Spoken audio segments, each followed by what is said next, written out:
Ganda yung sinabi niya yung kanina. Nagkaroon ng positibong epekto sa mga nandoon kanina. Opo. Pero merong ano yan merong kabilang panig yan, Raymond and Kenny, no?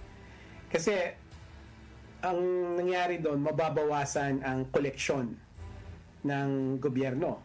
Kasi tatanggalin yung VAT Right? Ang VAT is a tax, no? Kinokolekta yan, napupunta yan sa gobyerno.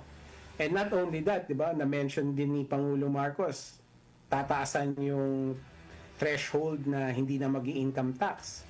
Tatanggalin din, magkakaroon pa ng amnesty.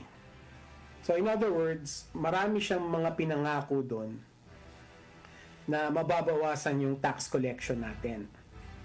Now, ang ibig sabihin nun, for me at least, napakahalaga ngayon yung anti-corruption drive. Kasi ngayon, dahil nga mababawasan yung tax collection, lahat ng perang makokolekta mula sa atin, sa mga nagbabayad ng buwis, dapat lahat ay accounted for. Wala na tayong puwang, wala tayong buffer for corruption.